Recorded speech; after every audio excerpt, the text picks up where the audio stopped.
Heading down the heading down the home stretch with the wholesome one. There we go. We'll get it right there. Heading down the home stretch, we got the wholesome one. Yes, he's helping us do it here at the Voice of College Football, Canes. And we've got football coming up in 2 days across the nation with a number of teams in week 0. But before we get to Bethune-Cookman, of course, the next Saturday. Wholesome one, how you doing tonight? I'm excited, Mark. I'm excited. Just got here not too long ago, and things have been rolling well for me. Things are rolling well with our Miami Hurricanes. Football is around the corner. And all you ask for at this point is that these young men get a chance to experience the college football season healthy. Regardless of who you root for, I think that should definitely be at the forefront of your mind, is that these young men have worked tirelessly for years, whether they're blessed with amazing talent or these hardworking 2- and 3-star recruits who are blessed to get opportunities as full-ride scholarship athletes, that they get a chance to really experience it, whether you're a special teams guy, third-team guy, rotational guy, or a starter, that you're blessed to be healthy and that you can make it through the entire season. That's really what you hope for. Rivalries and all that other stuff out of there, you really hope that these young men get a chance to stay healthy and just go out there and play a clean, hard-nosed brand of football for the next 3-4 months. Yeah, it always goes through my mind when I hear about an injury, a long-standing injury in fall camp or the first game of the season. You know, we're going to see it out of somewhere, unfortunately. But that first Saturday, 2-3 o'clock in the afternoon already, somebody goes down, and it's serious. It's a season ender.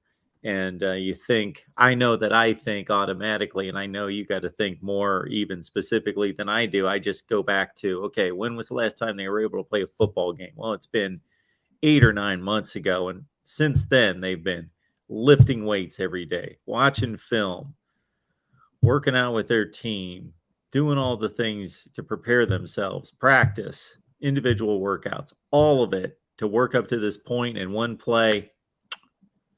God. Yeah. So, and that's why it gets not to start off the show with the somber moment, but that's where you think of the mothers, you think of the fathers, you think of the other coaches, you think, because it's a tough one. I mean, Georgia, in my opinion, is hoisting a national championship because Alabama couldn't push the ball down the field anymore. I mean, once that wide receiver went down, I can't think of the young man's name. I apologize. Jameson Williams. Jamison Williamson. Once that went down, there was nothing they could do. It was all underneath routes. Georgia just sat and cover 4, kept everything in front of them, and then attacked it. There was nothing. They couldn't move the ball anymore. That whole game was turned on its head. I mean, 2 weeks prior to that, they embarrassed this team, on a national stage. I still don't think Georgia should have made the playoffs, but that's neither here nor there. I don't want to get on a playoff rant, but at the end of the day, injury is a part of the game, but that doesn't mean that you just put your nose up at it and act like it doesn't affect these people. And the reason why I say that, I had to medically retire. It happens. 3 torn hamstrings. It happens to these people. What it does to young men psychologically, it really can mess with them because they have all this pressure, external pressure. Maybe they need to get their mom out of a bad situation. Maybe their father has put all this pressure on them to be an NFL starting middle linebacker since, they could think. And it can really put a lot of pressure on them, and it could hurt them. So you hope that they make it through the season and they can play at a high level and let the cards fall as they may if health is not a big issue. That Alabama team not only lost their game changer in Jameson Williams' second quarter against Georgia, but they lost John Mechie, who cost just short of 100 balls just prior to the playoffs. So their 2 top receivers gone. All right, leave those comments and questions there in the live chat, folks. You know what we'll do with them. We'll look them over, and we will deliver. This guy will deliver the answers. I get the easy part. I get to chime in when I want to. But he's got to stand up against firing squad regardless of the question. So we appreciate the wholesome one and his expertise. And let's get after it. So some interesting position battles or guys that have emerged. Let's start on the defensive side with a number of premier edge rushers coming through this program in the last few years. There's been a lot of concern about who the next guy is going to be, and maybe the defensive staff has found him. Absolutely. And I guess that name has to start with Nigel Kelly. Now, for me, I had an entire opening segment on this, Mark, because what's happening is you got shows, ESPN's writing articles about him, 247's writing articles about him. People are opening shows talking about, keep an eye out for Nigel Kelly, edge rusher out of Miami. Even today, Coach Cristobal was asked about him and had a nice, extensive answer, one of the longest answers I've seen him give about a specific player, about how hard they were recruiting him to make it all the way out to Oregon. And Najee on his commitment, they said, I was going to Oregon if it was down to Miami and Oregon. I was going to go to Oregon because of how much I've seen with Coach Cristobal and his staff, Coach Joe Salaville, who Coach Kayvon Thibodeau, who went on to be a top 10 pick, in the NFL draft. When you get after the quarterback, it really changes things, not only for the defense, but for your team. In the recent Miami Hurricanes history, you go back to 2017, a defensive line that got after it. The 2 sacks from Kendrick Norton, but he had 10 TFLs. You have 2.5 sacks from R.J. McIntosh, but he had 13 TFLs. The next season, Gerald Willis, 3 sacks, but he had 18 TFLs. And that's interior pressure. Off the edge, you had Chad Thomas with 6 sacks. You had Trent Harris, who just made my Baltimore Ravens official roster, a 53-man roster. He had 8.5 sacks. John Garvin with 4.5 sacks. Demetrius Jackson with 1.5 sacks. Okay, Joe Jackson had 4.5. Getting after the quarterback, being able to influence the passing is big. All right, the game has truly turned into 7-on-7. Can you throw the football? Can you catch the football? Can you cover the guys trying to catch the football?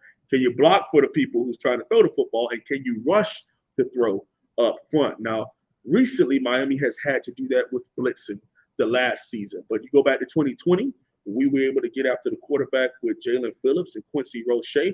Those two alone had 20 sacks between the two. Okay, they were able to get after the freaking quarterback. Okay, the year before that, in 2018, you had John Garvin and Gerald Willis up the gut who were able to get after the quarterback.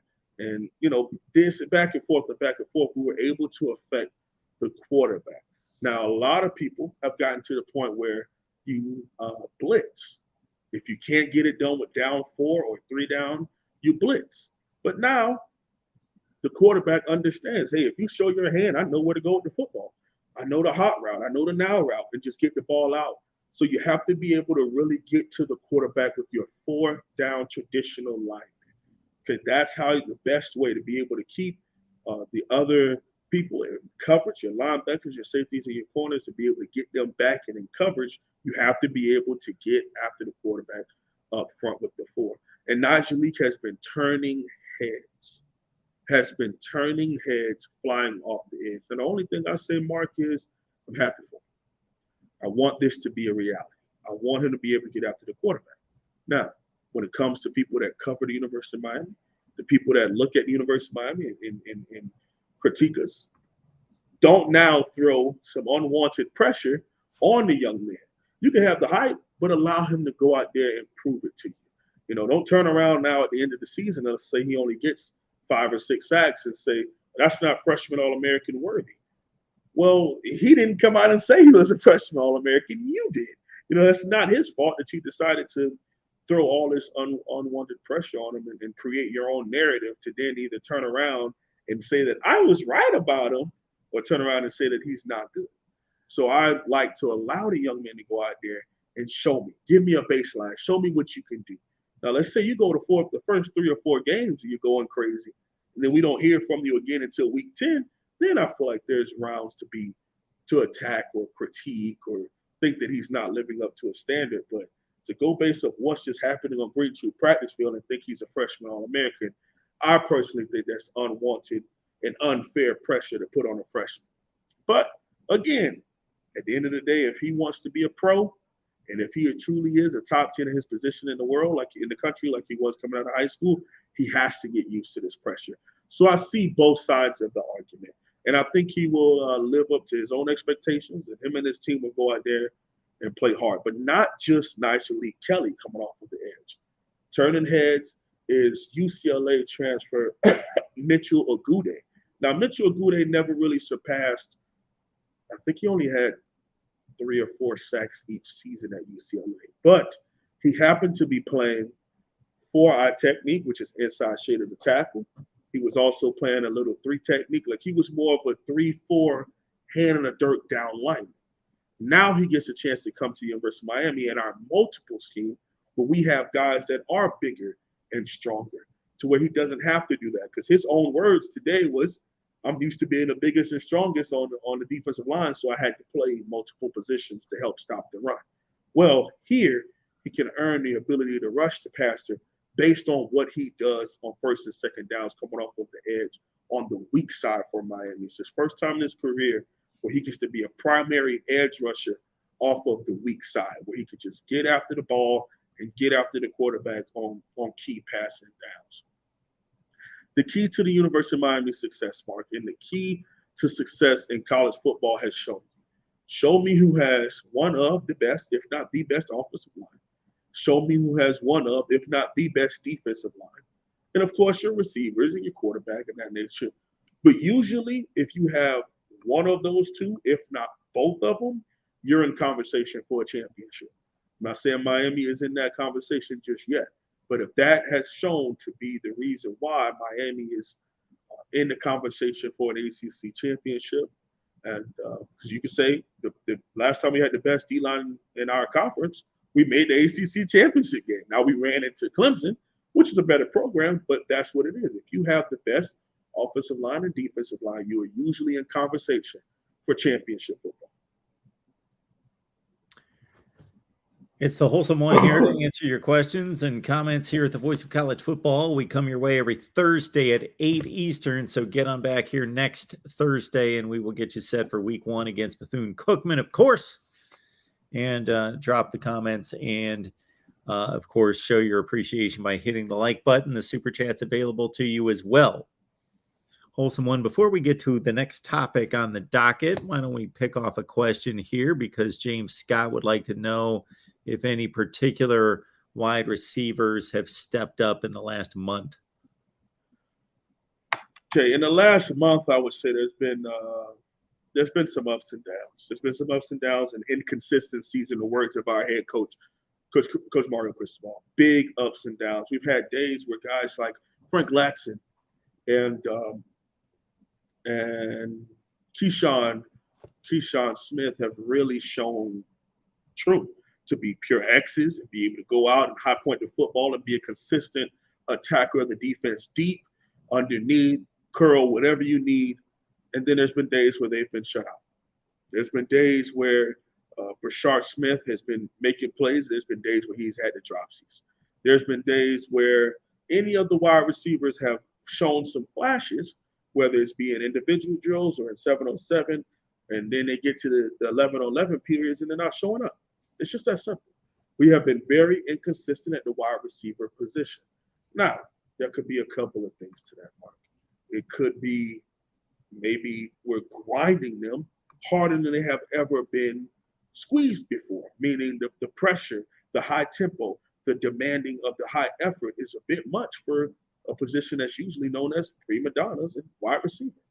Or maybe because the play caller and the offensive coordinator, Coach Josh Gaddis, is that hard and that tough on his wide receivers. Who knows?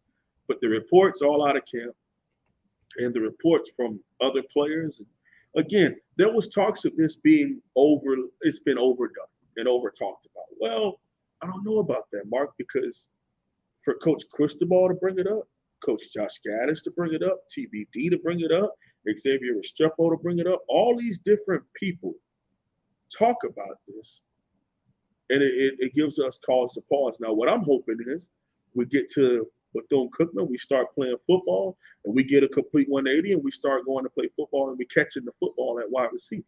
But we are way too close to the first game of the season and to a big test. We're a month away from a really big test, okay, in Texas A&M. And then we're a month and a half away from conference play. We have to be able to catch the football. And I don't know if it's a confidence issue. I don't know if it's a I'm tired issue. I don't know if it's a great defense issue. We don't know what it is because we don't happen to be there. But according to all reports from practice, it's been break the guy wide open, call a really nice play. He gets right over the top of the safeties and the corners, and he flats out drop the football. And we cannot have that. We cannot have that. We're talking about 4-star wide receivers that have done it. And when their confidence is high, they're booming. But dropping football loses you games. Not open field tackling loses you games. Lack of pass protection loses you games. Not being able to throw the football accurately loses you games. Now, we've worked on all those other things, but catching the football seems to be an issue. And it's not just wide receivers. It's been Will Mallory at tight end. It's been running backs coming out of the backfield. I don't know. Maybe TBD's gotten too strong. He's throwing the ball too hard. I don't know, Mark. But it is an issue. And the only person that's been talked about to have the consistent hands day in and day out is Xavier Restrepo. The second name that's been brought up by Coach Cristobal as being more consistent than not with his hands is fourth-year guy Michael Redding III, who's been in and out of the injury buff for a long time now. So I don't know. Maybe I'm sitting here one day kind of upset because we ended up losing the game because we couldn't catch the freaking football.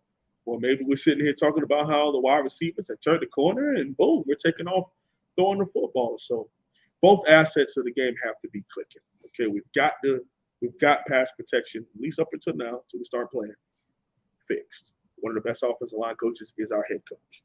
And one of the other top 5 offensive line coaches is on staff, okay, in Alex Smith. TBD is one of the better quarterbacks in all of college football. So we got that. We brought in some new coaches on the defensive side of the ball, and in all regards, tackling has taken a complete 180 even from spring. All right, so 3 of the 4 major things we fixed. Now we have to catch the football. Catching the football is one thing that any fan watching the game, even the most casual fan that doesn't really understand the sport, can relate to, because it's something you do in every sport, and it's the most. Yeah, I'm not going to say it's the simplest thing. It depends on the situation, but it's something everybody can relate to in regards to catching a ball. And I don't know what the numbers are on this. I don't think there is a statistic on it, but I would almost guarantee that every time that more than half the time, the majority of time that there's a dropped pass on a drive, it kills the drive one way or the other, whether it's on first down, second down. Obviously, if it's on third down, if it's 3rd and 7 and the dude at a first down, he drops the ball, well, he just killed the drive. And you only get so many drives in a ball game. So I always wonder that when I see a team, maybe take it from the 20 out to the 50 and they got a good drive going, then all of a sudden it's 3rd and 6, somebody drops a pass that would have been a first down. Who knows what would have happened that rest of the drive, but they were moving the ball. He may have just cost him a touchdown. And that's where it gets rough, Mark. It gets rough because I've seen it. I've seen in 2018 under N'Kosi Perry and Coach Mark Richt. I saw the dropsies really influence some bad games, man. And yeah, you could argue that N'Kosi Perry's he had one of the strongest arms, and maybe he was throwing a really hard football, but it resulted in some losses, and it resulted in us not being able to keep drives going, resulted in touchdowns not being a thing because we couldn't catch the football. I even look at Mark Pope and D. Wiggins. I mean, we talked about it for the longest in 2020. Now, you got to the point where there was some times where the game was on the line and they made big plays. But I think a bowl game was taken away from us because those 2 guys couldn't catch the freaking football. I mean, Mark, we had them completely wide open on a tunnel screen. D. Wiggins on a tunnel screen. Nobody else is over there. It was a great play call by Coach Rhett Lashley right through the hands. We called a nice double move, and Mark, we were only down by 7. Called a nice double move with 3 minutes left in the game. Mark Pope's get right behind everybody. Looks right over, swoop, right through the elbows. It's infuriating. And for me, as one of the big guys that's played in the front my entire life, it was one of the things where I couldn't fathom. I couldn't fathom it. And vice versa. Some of those, skill position guys can't fathom why two big guys can't just happen to stay in front of each other and the offensive lineman just stay right there. You got it. And I get it. We all have things where we feel like it's a lot easier than it turns out to be. Most people are wondering, just throw the ball. Wonder why the quarterback can't hit somebody. It's like, have you ever tried to do that in a big pressure watching moment? on TV is obviously it's just a skewed perspective of what's going on out there. Absolutely. Maybe take the first step would be for anybody that thinks it's easy to catch, and obviously you're not throwing the ball out in the backyard with the velocity that these guys can throw it at, and not even talking about, and we're talking about guys flat out dropping the ball. We're not talking about like there was a contested catch and they didn't come down with it because the DB had his hand in there, and we're talking about just flat out dropping the ball. But anybody put a football helmet on. That makes it a lot tougher than just going out just in your shorts and playing catch and catching a football. It does just it cuts down on the vision and all those sorts of things. Different. I mean, yeah. What if you have on a visor? I play with a visor, but I was also rushing the passer, so it was different. I'm anchoring the run, rushing the passer. Then what happens if something as simple as when you're trying to run and you're trying to stride and the corner is like hitting your arm so that you can't drive this inside arm up to keep your balance while running, while trying to stay focused on the ball. A contested drop, I'm willing to be able to kind of say, that's tough. It's one of the best corners in the country, or it's a tough thing to do. What I'm not able to be understanding of is, hey, it's 2nd and 5. They were in cover 4. He's off the line of scrimmage. He's off the ball. It was an out route, perfect timing, and you can't catch. It's nobody around you. Drop the ball. And we all have mental lapse, and I'm not saying that people are expected to be perfect. I mean, even LSU in 2019 had drop passes, just like turnovers. It's not about if you're going to have them. It's about when and at what time in the game. Yeah. You get to the 1 yard line and you fumble at the 1, that's a little different than fumbling at the 50 and give your defense a chance to go out there and stop them from scoring. It's a little different. So, again, every team in the country is going to have dropped passes, but there's a huge difference between the team that drops the least and the team that drops the most. And I'm not going to pretend to know what those numbers are because they're not readily available, but they are out there. But it's how many times you do it. And then, like, to your point, even more so when you're making those mistakes. Gary Lewis, and I want to mention that Exploring with Ben and others, we appreciate you encouraging everyone to hit the like button. It's a very simple thing to do, folks. Just hit the like button. There's no reason we shouldn't have everybody who's watching just hit the like button. So thank you for that. And again, Exploring with Ben and others, thank you for encouraging everyone and reminding them. Gary Lewis is concerned with Mario Cristobal being too conservative and not letting TVD air it out.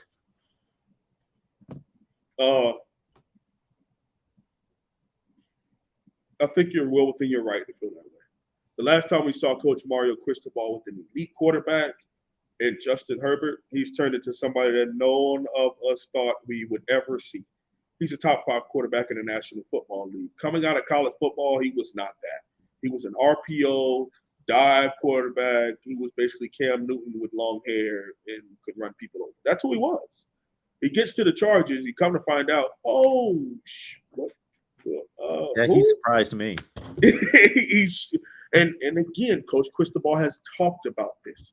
The fact that he feels horrible that they didn't use him in the right way. He was even thrown aback by who this young man is. But because he's from Eugene, Oregon, Justin Herbert is, he grew up wanting to be the Ducks quarterback, and he just kind of, I'll do whatever it takes to. He still won a Rose Bowl and a conference championship, running an offense that didn't even fit all of his great attributes. Let that sink in. Okay, that's also about talent acquisition and toughness and things of that nature that Coach Cristobal implemented at Oregon. Now, we also watched one of the worst starting quarterbacks I ever seen in my life. He's like Malik Rozier, in my opinion, the quarterback that they had last year at Oregon. It was horrible watching Brown. Yeah, he been sucked. Okay, and I, for one, as a Mario Cristobal fan, I'm like rooting for Oregon, and I'm watching these games, and it's like, You sure you don't want to put one of the freshmen out there, coach? Come on, man, because it was hard to watch. He couldn't hit water in the middle of the ocean, and I don't think that we have that issue with who is this called from Venezuela? That's a spam. Not answering that. um, you're well within your right to feel the way that you are, and to be honest with you all, thank you for your questions. Throw all the hard X's and those football questions you have at me. But unfortunately, I'm not from the future. I don't know what this season is going to give us just yet. I get where you're coming from as far as you have a feeling in your gut based on all the things you've seen. But I just ask you to have a little faith. Have a little faith in Coach Josh Gaddis. Have a little faith in Coach Mario Cristobal. And have a little faith in TBD and these players. That's all I'm asking you to do. Have a little faith. Because at the end of the day, they're going to go out there and execute a game plan. And we hope that it's a game plan that is very successful that leads us all the way to the national championship game.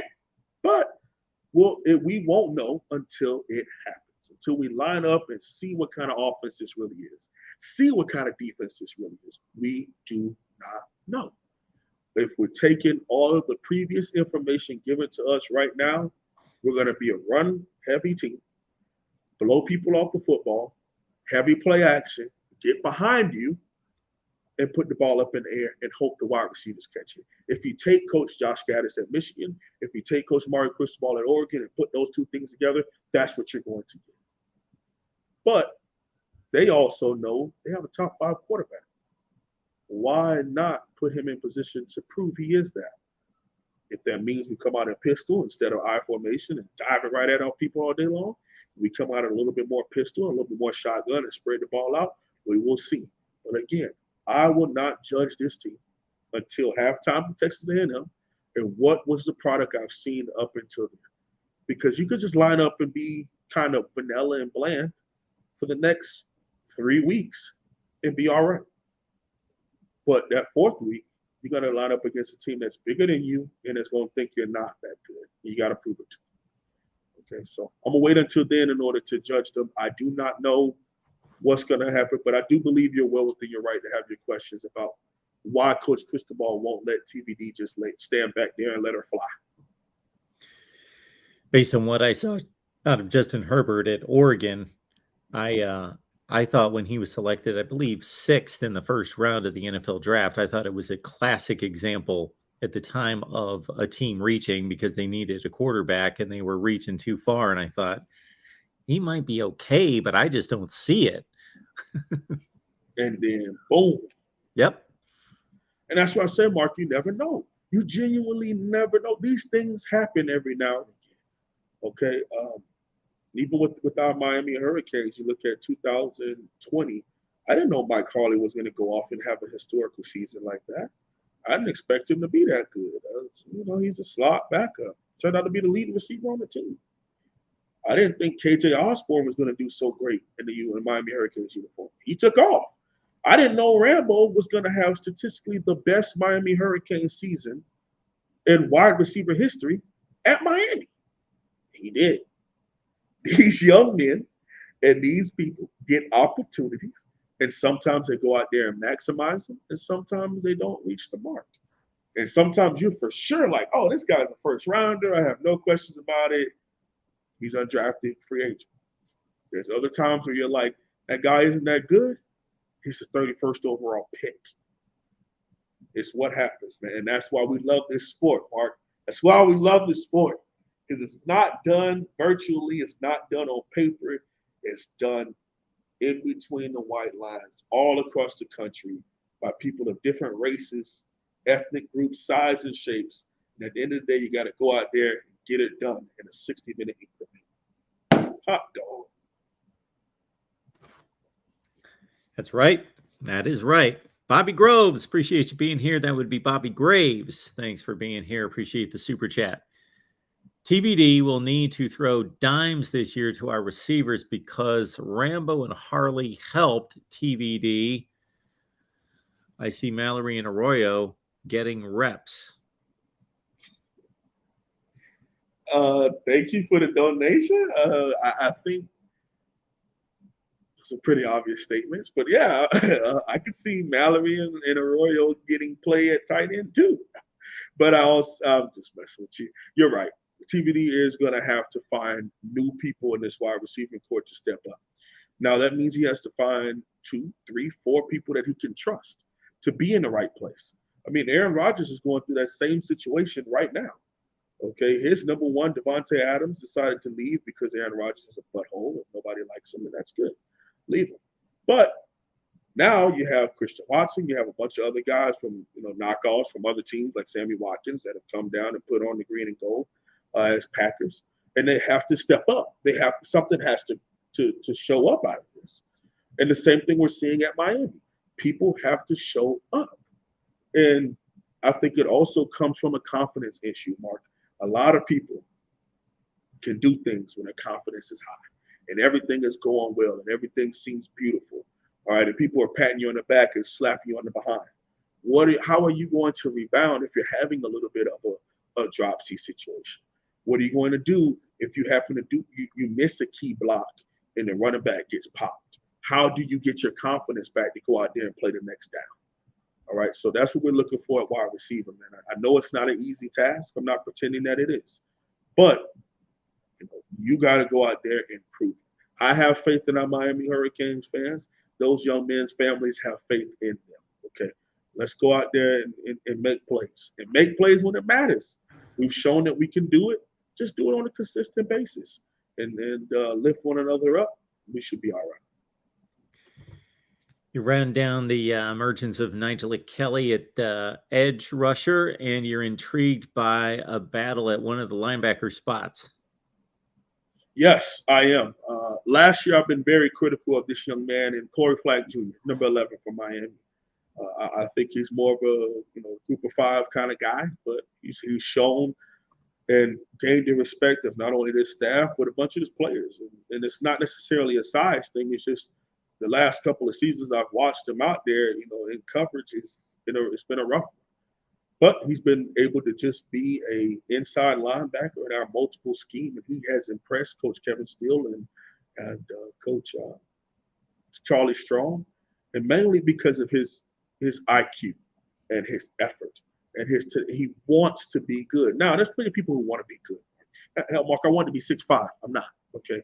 But eventually, when you have a young man who puts as much effort into something, who shows up every day, gives that high effort, has a drive to get better, a drive to learn the scheme, a drive to continue to look within themselves to get better, eventually it pops for them. All right, and I don't know if it pops in 22, maybe it pops in 23 for Corey Flack Jr., but everything I've heard about the young man is that he's just been a tenacious grinder. And that's something that has stood out to this staff. Now, you look at Caleb Johnson, another transfer from UCLA. All right, these are the two who are going at it for our Mike/Mac position. All right, now that position really demands a bunch of leadership. All right, we need to be able to speak up. You need to get your 2-eye in the right spot. You need to get your 3 technique in the right spot. You need to be able to communicate with your free safety and make sure we're in the right coverage, okay? You have to be a talker. Usually why a bunch of middle linebackers don't wear mouthpieces is because up until the snap, you're calling things out. You are talking the entire time, all right? And you have to be able to do that at a high level, all right? You look at, of course, I think of Ray Lewis. He's my favorite player, to me, the best player in football history. I love him. But you look at any of these great players, when it comes to that middle linebacker position, they're not only a leader vocally, they're a leader by example. Okay, some of the best players on the teams are either the edge rusher, the middle linebacker, the corner, or the safety. All right, these are kind of premier positions. Well, when it comes to Caleb Johnson and Corey Flack Jr., they have been going tit for tat, whether it be because of Caleb Johnson's athleticism and playmaking ability, or whether it be because Corey Flack he knows where he's supposed to be and has been the communicator. They've been going back and forth and really battling out for the middle linebacker position. Now, I get it. In the eyes of what we watched last year, Mark, number 11 is not the best player. You don't really want to see him on the football field. I get that. All right. We have to, and I'm speaking to myself, you, Holloway, as I'm looking at this, you have to be able to get rid of that and hope that this staff and that these coaches can be able to pull greatness out of our young men, because that's what you want. Not just to develop the elite prospects that everyone knows is going to be good. You have to be able to make the players who are perceived to not be that good or to be backups. You have to be able to get them up on the same level. All right, you need to be too deep at all positions and it not be a drop off. And the elite programs, they sometimes go as deep as 3. It ain't about your 22, okay? It's about your 44. Okay, it's about your 44. Some instances it goes down to 55 to your 60. Can you be deep with quality talent?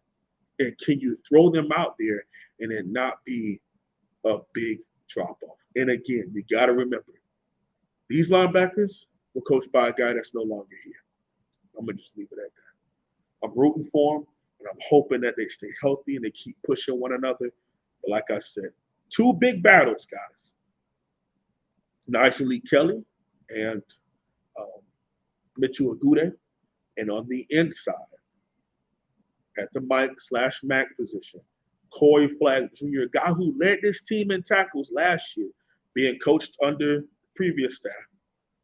And Caleb Johnson, number 40, the new inside linebacker transfer from UCLA. I'm excited to see where it does. And Mark, something that you know, you've been studying the game twice as long as I've been alive. Competition breeds greatness. If you can't push the man in front of you and you can't be pushed by the man behind you, no one's getting better. And I'm seeing a great competition at those 2 positions. I'm really proud of it, and I'm happy to hear the great work that all of these young men are putting in. But those 4 in particular, I want to shout out today because I'm very proud of it.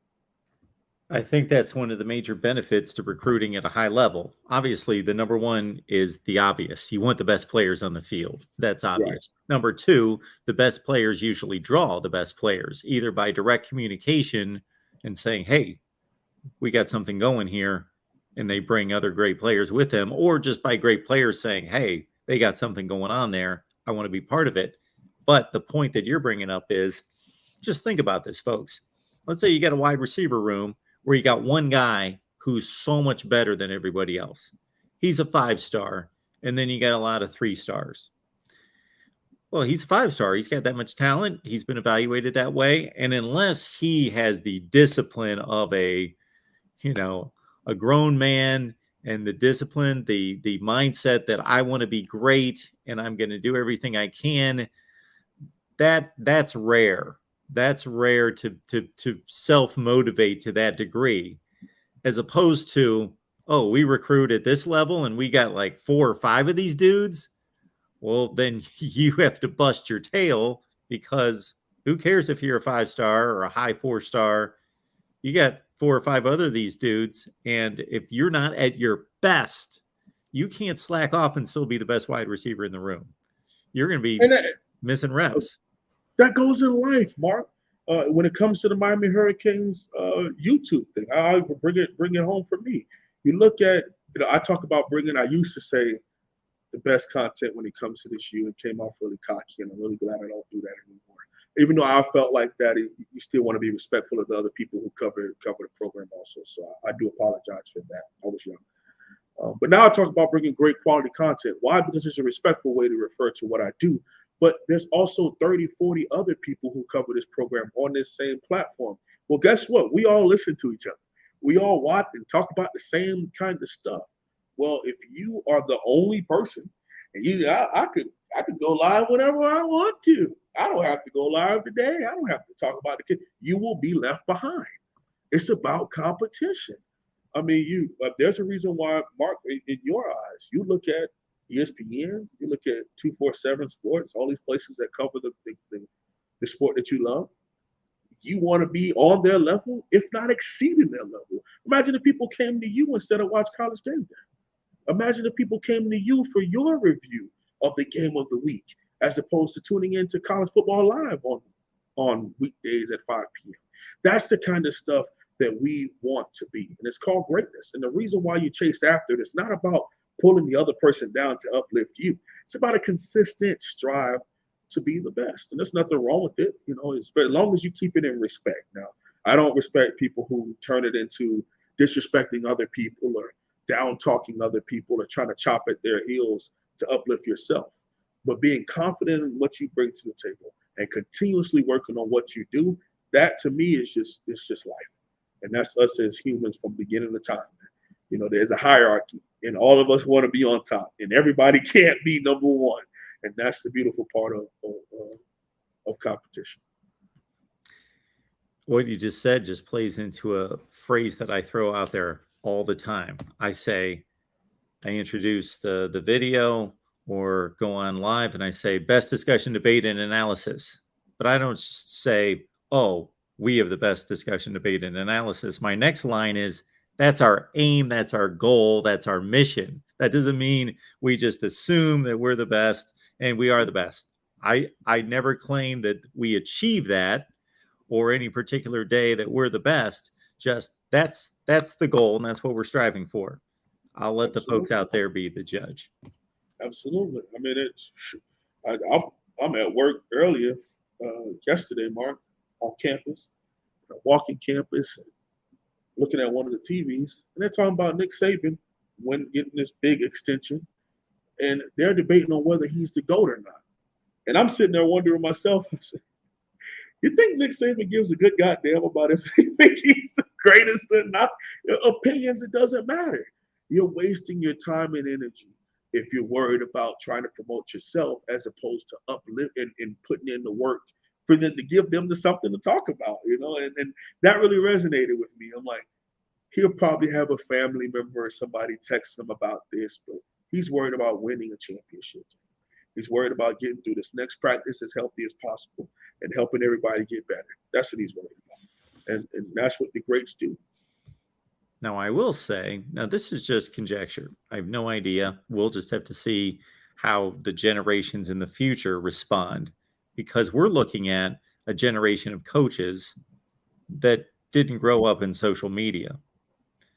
It'll be interesting when we get to that point where the 15-year-olds of today are the 50-year-olds 35 years from now, and they grew up listening to all this stuff all the time.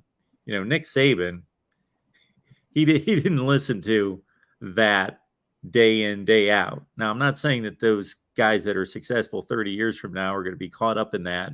They're probably going to be the exception. They're going to be the ones that didn't get caught up in that and kept their focus on the prize and worked.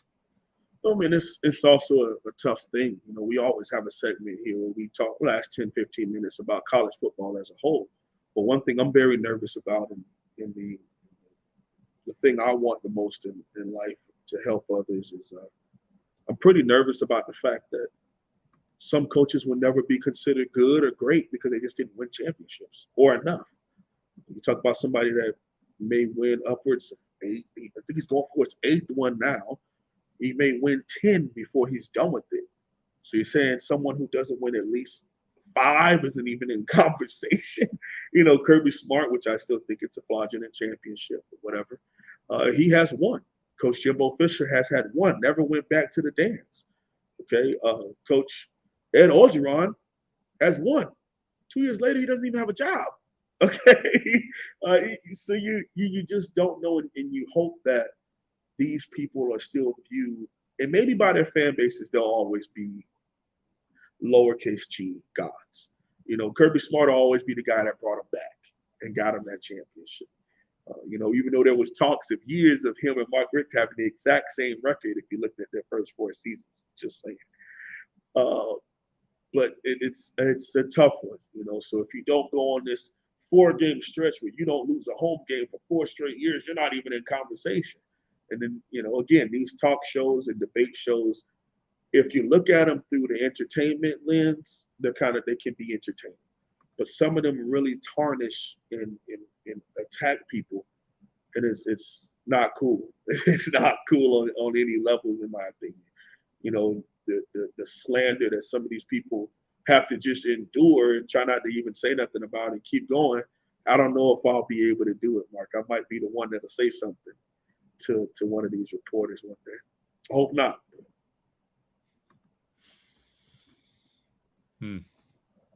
ZZ West, Mark, Knowing Michigan well and some of the talent at Miami, will Miami's offense look more balanced or closer to what last year's offense was with Lashley? Also, your thoughts, H1H.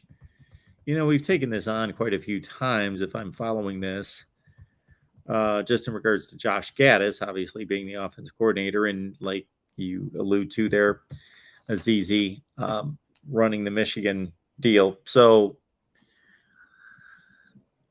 I see Mario Cristobal and Jim Harbaugh as having very similar philosophies and tenets to their offensive approach.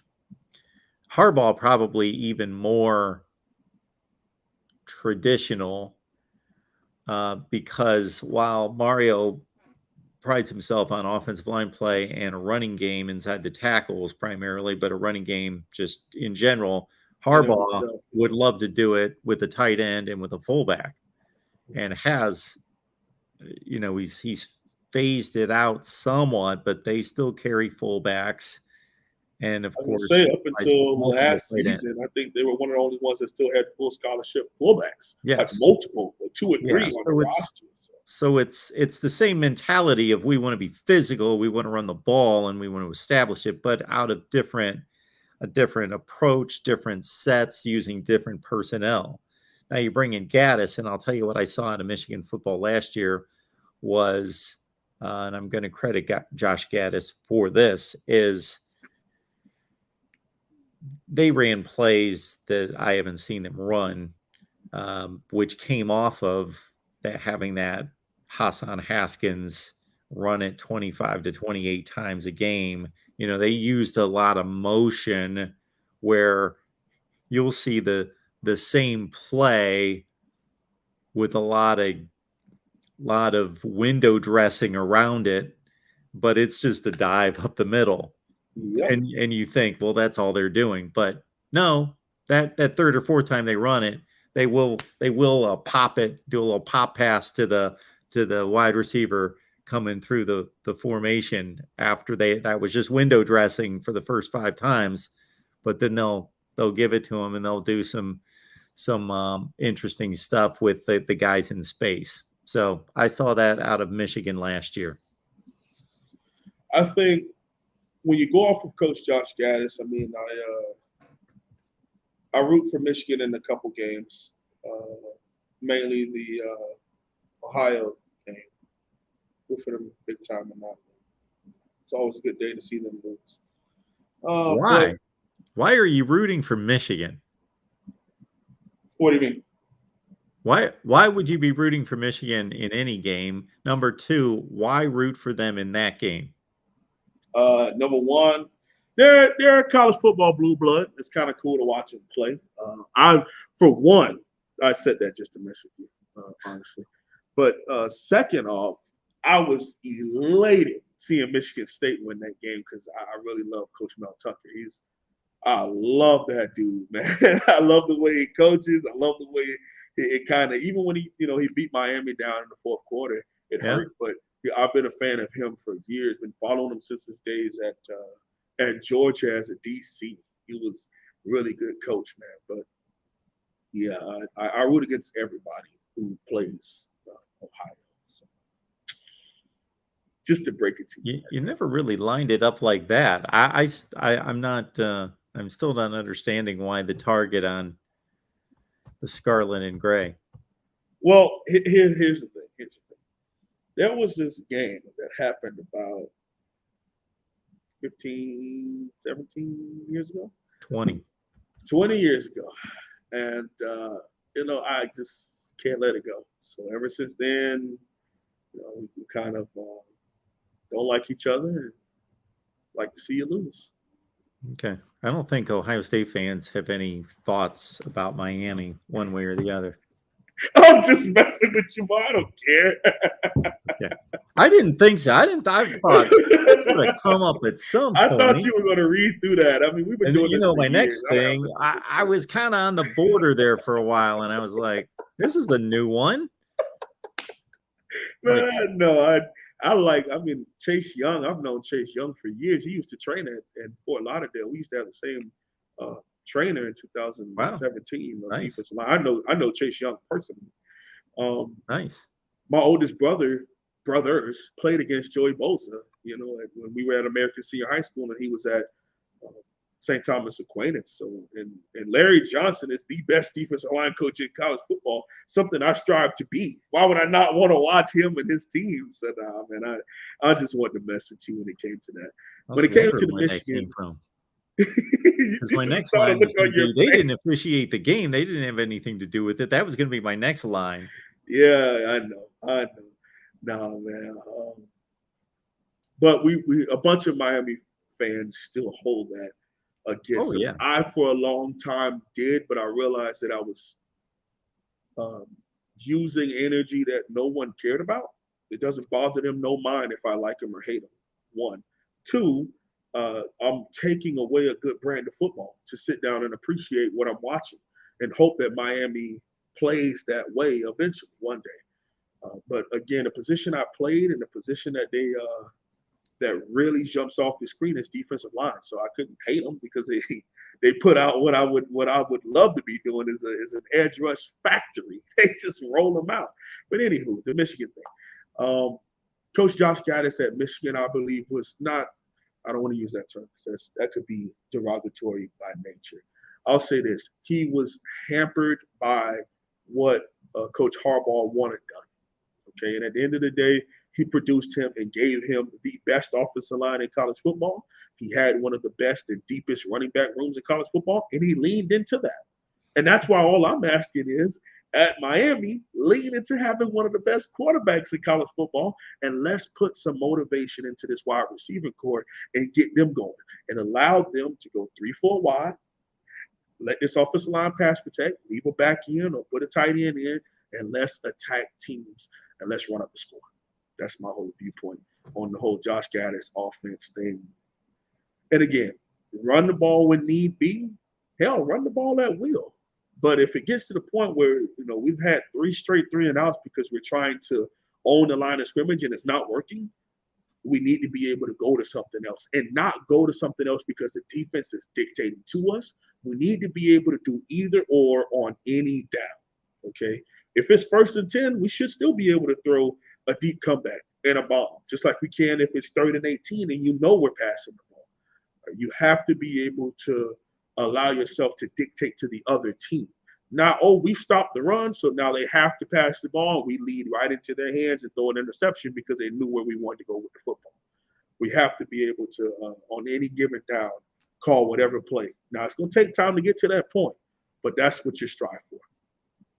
Okay, here's my question. Since you just made this comment about Ohio State and their level and where Miami is right now, and then trying to get to that top of the line of college football, the elite 3 or 4. Miami last year went 7-5. They were about the 35th to 40th best team in the country. The people aren't going to like that comment that I just made. Now, the difference, they weren't the 35th or 40th most talented team in the country. They were more like the 15th to 20th most talented team in the country, but they didn't play quite there. So let's say this season, we know that Miami's got a top 15 to 18 roster. They're somewhere in that range, right? Right. So let's say they play that way. Probably about a 9-3 season. The teams we're talking about, Alabama, Georgia, Ohio State, and if you want to put anyone else in that category, those are the 3 highest teams in regards to winning, recruiting, etc. What's the developing first round draft picks? Those 3 are the top 3. What's the difference between what Miami's done to get to this point and what, let's say they produce the kind of season, they don't have a great season, but they don't have a disappointing season. They do what most people think they're going to do. They're about the 15th best team in the country, let's say. The difference between that and getting to that. Oh, man. Talent acquisition. Talent. Doing the basic things the right way and not getting in our own way, Mark, is an easy walk to 9 wins, in my opinion. It's not 9 wins. Okay? We have been battling back and forth for the last 3 to 4 years on being a 6, 7, and 8 win team. Why? Regardless of who the coach was, we just didn't do things the right way. Okay, we didn't know what work ethic is in 2022. That's what these players are talking about. They thought they were working hard under the previous regime. Well, those people only knew what they knew. But now we have championship level coaching. Again, I don't know if it's going to turn out to be 10-2, 11-1, 12-0, championship this, championship that. But it's about the little things.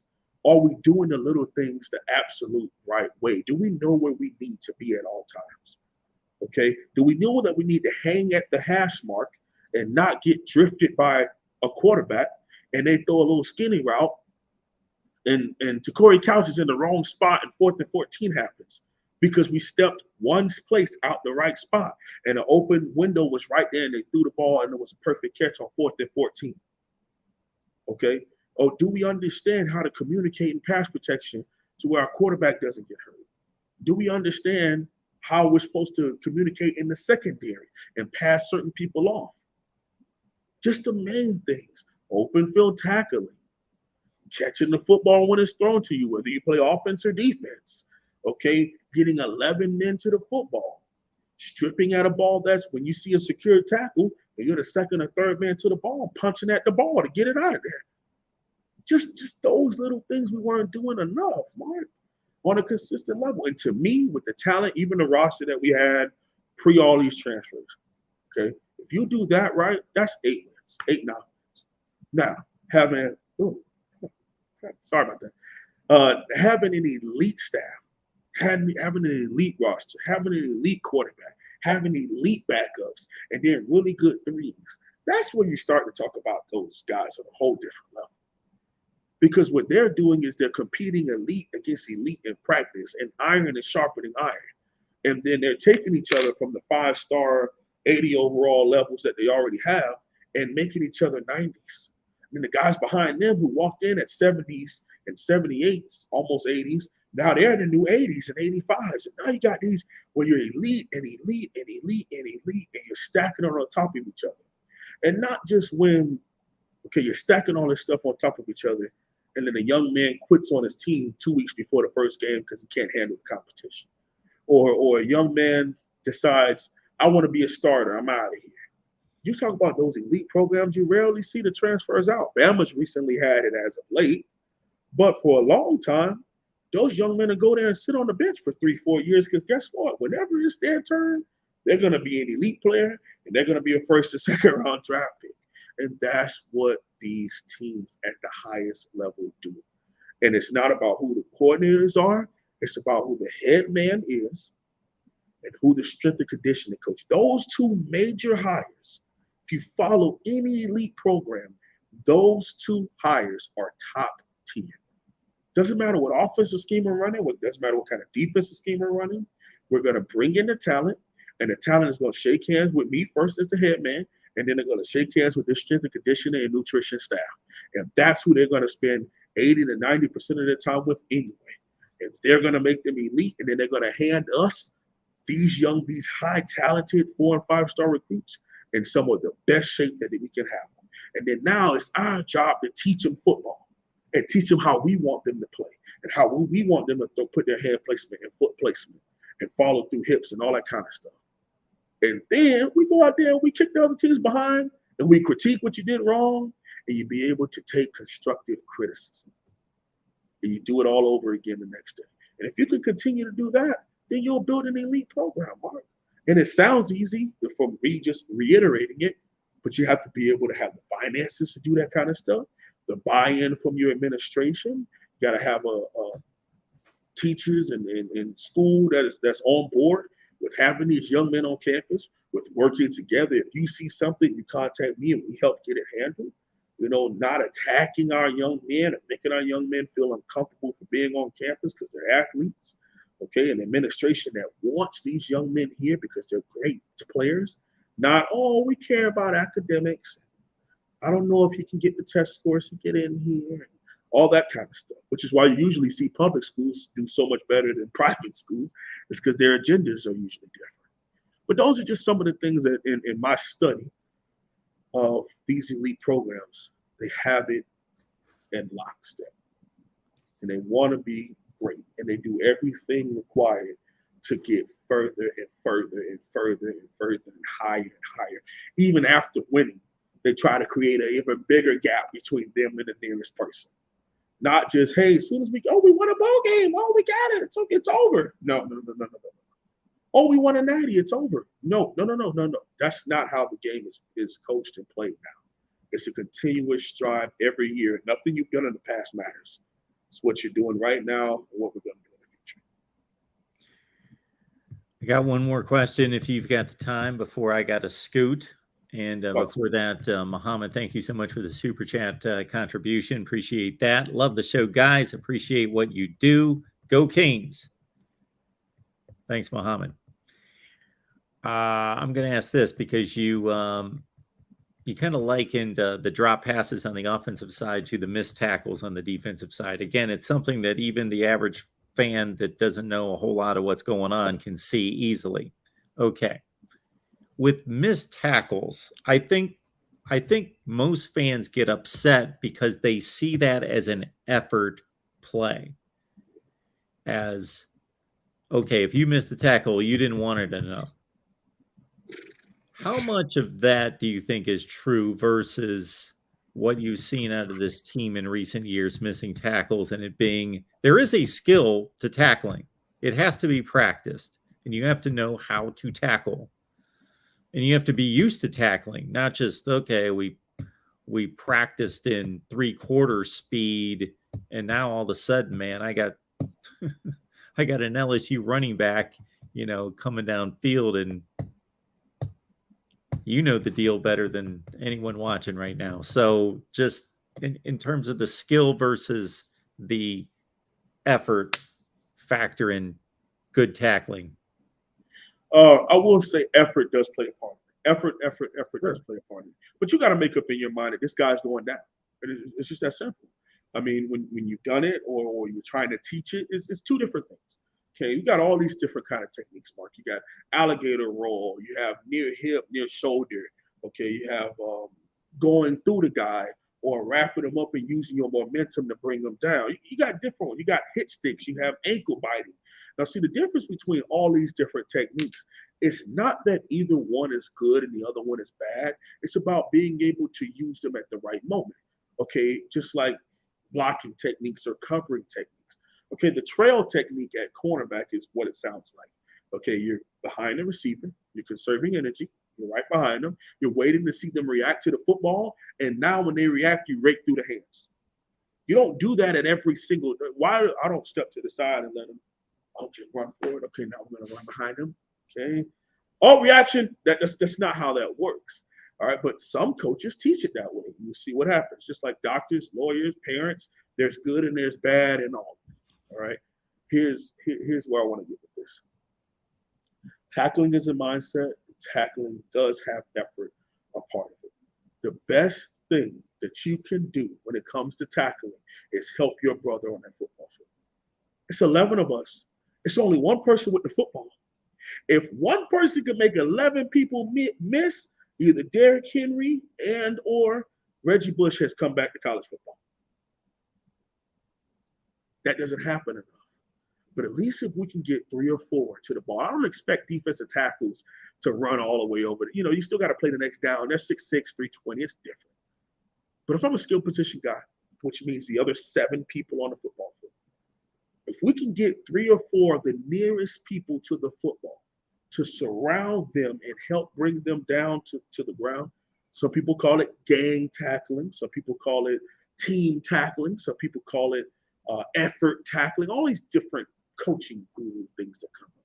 It's 11 men to the football. You wonder how strips happen. You wonder how fumble recoveries happen. It's when you have all these people, you just have the probability is higher. Okay, just like equate it to people dating. All right. If you're talking to 3 or 4 different people at the same time, the probability of you getting somebody to date is a lot higher. But if you only date or talk to one person, you put all your eggs in that basket and it doesn't work out, this is either going to be 100% or 0% of it working out. Okay, it's a 50-50. It's either going to work out or it's not. But that's just what happens. Okay, we got to get to the football. And again, like I said, I don't expect the backside nose to sprint all the way over there. But the backside corner can. You're running anyway. Might as well track the ball and get there. Okay, I've been a part of teams where if you didn't make it in like the cut, I was known as a loaf. You had a sprint for that. Okay, the tackling drills that are being taught, all these things are very important, Mark. All right, I found out something about the Miami Hurricanes defense was a great thing. What do you think is the first thing that most coaches go over, like drill-wise? One of the first drills that happens, and you see it all the time in the NFL, in college practices. What's one of the first drills you usually see teams do? I'll give you a cheat code. Something circuit. Something what? Blank circuit. Well, the first time you asked the question, the first thing that came to mind was, I remember from my playing days is we'd go through the old helmet slap drill, mirroring the other guys. Blank circuit. Blank circuit. What's the first drill you see happen a lot? All right, we just got rid of it. Blank chain. What is it called? Blank training? Chain. The chain. What was it called? Turnover. You see a lot of coaches do the turnover circuit. You see somebody holding the football, the other person picks him up, the other person runs it, rakes it. You see one person trailing near side hip, punch the ball if it's in the wrong hand. You see the other person wrap his hand up and punch with the other one and yank you back down. You see that drill. Miami isn't doing that. You know what Miami does every single day, Mark? Pursuit and tackling drills. They haven't even touched turnovers yet. That's how important tackling the man with the ball is important. Bringing them down to the ground. The probability of turnovers, it happens and it doesn't happen. But if you are a sound tackling team, we're not worried about the ball bouncing in the air and doing jump pick interceptions. No, we're talking about getting everyone in these pursuit angles. Pursuit angles and tackling the man down with the football. Identifying if the ball is in the right hand.